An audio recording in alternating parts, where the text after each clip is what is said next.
Okay, hello and welcome everyone. So in this video, I'm going to talk about the opportunity cost principle. This is the second video following chapter 1 from the Stevenson Wolfers text. All right, so opportunity cost principle tells us the true cost of something is what you give up in order to get it, right? I like to tell students that the opportunity cost is best thought of as the sacrifice when you do one thing instead of the alternative, right? And the idea is your decisions ought to reflect this opportunity cost rather than simply like the obvious explicit cash outlays or out-of-pocket financial costs. Right, so the opportunity cost principle tells us the true cost of something is the next best alternative foregone. It's the next best alternative you give up in order to get whatever it is that you're doing.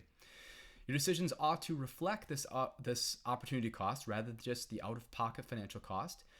And as you're making a decision, you want to pay attention to the trade-off, that you're giving up your best alternative, right? So think about the things you could have done with the resources apart from whatever it is you choose to do.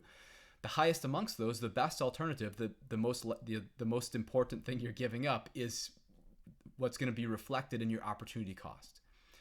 Ultimately, when economists are referring to costs, economists are meaning opportunity costs. So where's opportunity cost coming from? Well, this is all motivated by scarcity, right? So the idea is we have scarce resources. We have limitations to the amount of resources available, and they can be put towards one use or another. When you use resources for one thing, you give up the ability to simultaneously use that same instantiation of whatever is that resource towards something else, right? Think about time. Well, there's 24 hours in a day. I'll have more time tomorrow, but the time that I have today is a scarce resource, and I can only use this block of time to make this video or something else. I've chosen to make the video. I give up the ability to use it for the next highest alternative, right? All right, so when we use resources for one thing, we're unable to use them for another. As a result, choices require a trade-off, and we can measure the value of the trade-off through opportunity costs. And what the opportunity cost principle is telling us to do is focus on the trade-off involved in the choice. So for instance, you decided to come to class today or watch this lecture, right? What's the best alternative you were forced to give up as a result of your decision? Well, hopefully I have your undivided attention, but maybe not. Maybe you're multitasking and then you're giving up the ability to focus kind of as keenly as possible. That's all right. So what's the best alternative you gave up as a result of your decision? Well, when you go to class, you're not working, you're not spending time with family or friends or working out or whatever is the case. Whatever is your highest alternative, that's your opportunity cost, right? What's the scarce resource that led to the choice? Well, time, right? We have finite amount of time. So when you're calculating your opportunity cost, you want to ask yourself two questions. What happens if you pursue the choice?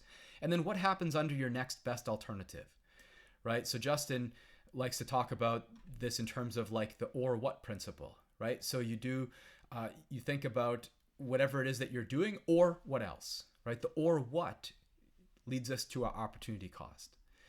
So let's illustrate this with an example. Let's think about Narita has noticed that many executives she admires has advanced degrees. In the long run, she might even be more successful herself if she has the MBA. Is it worth it? Well, all right. So what happens if Narita pursues an MBA? And then what happens if Narita pursues the next best alternative? Well, wait a second. Pay attention to the structure. Question 1 and question 2 are exactly this. What happens if you pursue your choices? What happens under your next best alternative? That's what we're doing here. That's why I've got number 1 and number 2. Okay, so if Narita pursues the MBA, pays $60,000 in tuition, pays for room and board, spends time studying, quits the current job, right? There's foregone income. What happens if Narita continues pursuing the next best alternative, right? Continuing working at the current job? Well, continues to earn, say, $70,000 per year, still has to pay for rent and meals, still spends time working, right? So now what we want to do, actually, we've got the benefit, right? So we determined what happens if we pursue one choice. We determined what happens under the alternative. Now we want to ultimately identify the opportunity costs, right? So the cost of the choice minus the cost of the next best alternative gives us the opportunity cost. It can really help to fill out this table. So let's go ahead and do this. So the cost of the choice, if Narita pursues the MBA, right? Tuition costs $60,000, quits her job, room and board costs $24,000, 10 hours per day of studying. The next best alternative is she continues to work full-time instead. Well, she won't pay tuition. She earns $70,000 from her job. Rent and meals cost $24,000. Spends 10 hours per day at work. Well, the interesting thing is we see these bottom two are incurred either way, right? $24,000 on room and board or rent and meals, or very well could easily be rent and meals while doing the MBA. 10 hours per day studying or 10 hours per day at work, right? And so what's the opportunity cost? Well, we want to think about cost of the choice minus the next best alternative. So tuition costs $60,000. If she keeps working, she's not paying tuition. So opportunity cost involves the foregone use of those $60,000 to do something else, save for a down payment for a house, invest, whatever. If Narita quits her job, that's the cost of the choice, right? Continuing in the next best alternative is earning $70,000. So, part of the opportunity cost is $70,000 in foregone income. Narita's opportunity cost is only going to be $130,000 per year in total opportunity cost. Why? Because these bottom two were the same either way, right? There's no opportunity cost because they're paying for housing and food either way. There's no opportunity cost in terms of like time because they're spending 10 hours per day on work either way. All right. So 4 important lessons about opportunity cost. Some out-of-pocket costs are opportunity costs, such as the cost of the MBA and tuition and fees, right? The $60,000. Opportunity costs don't need to involve out-of-pocket financial costs, right? It can be things that it can be like implicit costs. It can be the foregone $70,000, right? Not all out-of-pocket costs are real opportunity costs, right? Because $24,000 for room and board is incurred either way, so it's not a true opportunity cost, at least of this decision. Some non-financial costs are not opportunity costs, right? 10 hours per day studying, 10 hours per day at work, same 10 hours devoted to kind of thinking either way, right? All right, so here is the or what trick that I referenced that Justin employs earlier. So to apply the opportunity cost principle correctly, what you want to do is ask yourself, or what, right? Should Narita pursue the MBA or should she keep working, right? Should you study economics for another hour? Should you watch my next video? Or should you go to bed or do whatever else that you're going to do, right? Asking or what forces you to consider the alternatives. What you ought to do actually is you should watch my opportunity cost video on my economics for life, for your life playlist, because that will add kind of a lot of value on top of this. That's what you should do, hopefully. And then you should like it. I mean, you should tell me that you like it, whether or not you actually, no, okay. So what are the opportunity costs of each of the following choices? Should you hang out with your friends on Sunday or what, right? Should you do an unpaid internship over the summer or what? Oh, no, you should do the unpaid internship if it's at a company that you'd like to get a position with. Should you hire your best friend to work in the family business or what? Your alternative would be like hiring whoever would be your next, who's the most qualified candidate. Should you invest your savings in the stock market or what? What would be your alternative? Saving for a down payment for a house, paying student loans, whatever it is. Definitely you should ignore sunk costs, right? Sunk cost is a cost that's been incurred and cannot be reversed. So my example of sunk cost is when I was at the University of Arizona, I had student tickets for basketball, and University of North Carolina was coming to play, UNC. They had Tyler Hansborough, and our star was Chase Buttinger. And I wanted to see this game. And I wanted to be on ESPN. So I wanted to be down low in the student section. So I got up at 2 a.m., stood in line for hours and hours. The game started at like 9 or something. And then in the first couple minutes of the game, it was clear it was going to be a blowout, not in Arizona's favor. It was a really bad game. And by halftime, there's kind of no hope, right? And so what did I end up doing? I actually left the game and just like went home and went to bed. In doing so, you might have been tempted to consider the fact that, hey, I got up at 2 a.m. I stayed in line for all this time. I should get my time's worth or whatever. I should get the benefit of having done this. It turns out like when you're making a decision whether to stay at a game or a sporting event, whether to walk out of a bad movie, the only thing that's relevant from that point on is the future benefits and the future costs, right? The fact that you've paid the money to get in or the fact that you've paid with your time to get a particular position. I was not far enough down to be on ESPN. That was also part of the decision.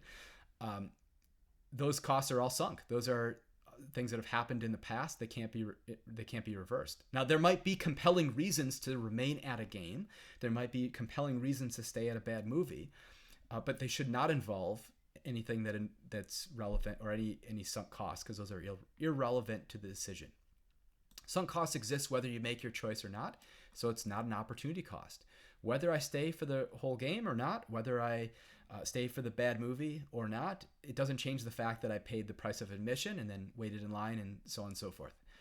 When weighing costs and benefits, good decision makers ignore sunk costs.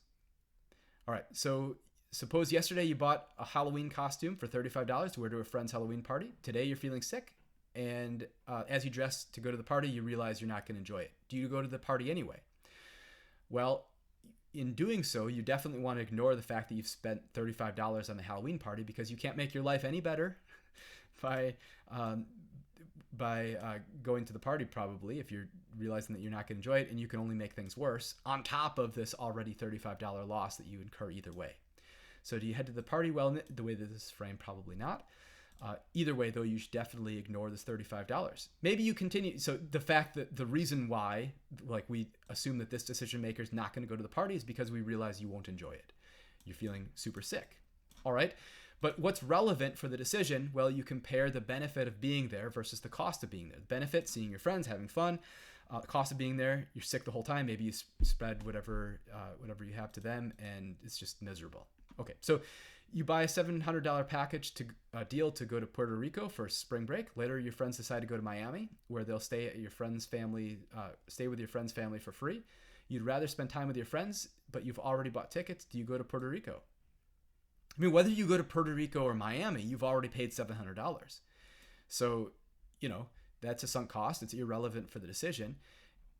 Probably, if you should probably go to Miami, but if you decide to go to Puerto Rico, it should not be on the basis of the $700 already spent. It should be on the basis of your expectation about the benefits of going versus the cost of going, right? So suppose you paid $13 for movie tickets, 30 minutes into the film. You've seen enough. The acting's terrible, plot's predictable, jokes are cringeworthy. Do you stay for the last hour?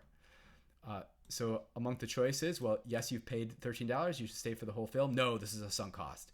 Yes, the benefits of staying outweigh the costs. Not the way that this is framed anyway. No, the opportunity cost of staying is $13 plus what you could have done with the hour. So the opportunity cost of staying is not the $13. The opportunity cost of staying is just what you could do with the next hour, right? The opportunity cost of staying is the additional time incurred. No, because the $13 is a sunk cost, and the opportunity cost of the alternative use of the hour is higher than the benefit of staying in the movie. Yeah, so the way that so definitely the $13 is a sunk cost. You've already paid. You can't recover it. And the opportunity cost of the alternative use of your hour, well, is presumably going to be higher than staying, right? The acting's terrible. Presumably this is going to be an unenjoyable time. And so what you ought to do is anything other than continue to be in the bad movie theater. All right, so then we could talk about this in terms of the production possibilities frontier, which I'm actually a little bit surprised to see show up in the slide deck, because in conversations with Justin, I had not realized that this is going to be in the book, because we typically will teach without the production possibilities frontier. But anyway, so here's one way we can visualize the opportunity cost. So use the production possibilities frontier. Production possibilities frontier is going to illustrate the trade-offs you experience when deciding how to allocate scarce resources. So typically this is like if you produce one thing, and you have you have an axis, x-axis, y-axis. Your horizontal axis is if you put all your the horizontal intercept would be, suppose you put all your resources into that one activity, how much can you get? The vertical intercept would be, suppose you put all your resources into that other activity, how much could you get? You could see my video in my other playlist, which is the economic models video. But anyway, so the idea is, well, your scarce resources that you have to allocate between these two alternatives are things like time, money, raw inputs, production capacity. And the PPF is going to give us the different sets of output that are possibly attainable with scarce resources. So for instance, think about like working on your economics grade or working on your psychology grade. You've got scarce resources, time involved, and then the output would be like the points that are going towards your grade on an exam or something. So in the write-up here, suppose you have 3 hours per night to devote to studying on either economics or psychology. Production possibilities frontier shows that what you can produce with alternative allocations of your time. Suppose you put all your time into studying psychology, right? You'll improve your grade by 12, but you won't have any improvement to your econ grade. Suppose you put all your time into econ, right? You'll improve your grade by 24 points, but you won't have any improvement in psychology, or you could spend some time on each. Right, so suppose you spend 2 hours on econ, an hour on psych. You improve your econ by 16, improve your psych by 4. Or suppose you spend 1 hour on econ, 2 hours on psych. You improve your econ by 8 points and psych by 8 points. How does this illustrate opportunity cost? Well, let's start up here where you're spending all your time on economics and you've raised your grade by 24 points, but you haven't done anything for psychology. Now suppose I spend an hour, or suppose in this case like 4 hours, or suppose I spend an additional hour on psych, right? So I go from no hours on psych to 1 hour on psych. That's its difference from here, right? This is 1 hour on psych, right? I improve my econ grade by only 16 points, improve psych by 4 points. Oh, but I dropped my econ grade by 8 points to get here. I improved my psych grade by 4 points. So this means for every 2 points that I increase my psych grade by, I lose what? This is 4, this is 8. I lose, for every 2 points that I increase my psych grade, I lose lose 4 on my econ grade. Or for every 1 point on my psych grade, I lose 2 on my econ grade, right? So that's this right here. The opportunity cost of raising psych by 4 more points is the foregone 8 fewer points on the econ exam, right? So the idea is when you're already on your production possibilities frontier, you can't produce one more of the output unless you produce less of the other. Right, so every hour that you spend on psychology is definitely an hour less to spend on econ. The opportunity cost of earning 4 more points on psychology is the foregone 8 fewer points on economics. The point is, well, choices involve trade-offs. So which course would you rather do well in? Right. All right, production possibility or productivity gains shift your PPF outward. Can you produce inside your PPF? Yeah, you can. It's inefficient. You could use less than all your time available for studying psych and econ, and then you'd be able to actually move to some other allocation. You'd be able to do better on both actually without giving up any on either. Suppose I was down here where my cursor is, I could actually, without incurring any trade-off, I could move to the production possibilities frontier in either direction. So it's inefficient because I haven't used all my resources. Can you produce outside your PPF? No, only if you change something, right? So you have to find some new way to produce more with the same inputs, maybe get more productive, listen to good study music, whatever is the case to be more productive. New production techniques is a common way to do this. Yeah, absolutely. So actually for the Production Possibilities Frontier, if you're interested in learning more about Production Possibilities Frontier, you probably want to go to my other microeconomics playlist, and I walk through that way more carefully. All right, so the Production Possibilities Frontier, yep, it's a frontier. So it's giving us the boundary between efficient and inefficient uses of resources and actually infeasible resources. So efficient uses of resources are on the frontier, inefficient resources are inside, and then beyond the frontier are those that are not possible, not reachable. It gives us opportunity costs, right? The opportunity cost of raising psych by 4 more points is 8 fewer points on econ. And then greater productivity pushes out the frontier. Higher productivity pushes out your Production Possibilities Frontier. If you come up with more, if you end up being more productive, you eliminate distractions or whatever, now you're able to get for the same amount of resources that you're inputting, such as the same amount of time, you're able to get greater gains on your exams. All right. If the economy is using its resources efficiently, then some resources are not being utilized. No, we said that was inefficient. More of one good can be produced only if production of another is given up. Yeah, that's if you're producing efficiently, you're on the PPF, so you need a trade-off, meaning to get more of one, you have to give up some of the other. It's impossible to produce more than one good. No, it's just impossible to produce more of one good without a trade-off, right? More of both goods can be produced. No, that's only possible if you're currently producing within the Production Possibilities Frontier, and then you would be inefficient, not efficient. All right, so I'm going to go ahead and conclude this video here. In the next video, I'll talk about the marginal principle. Hope you enjoyed it.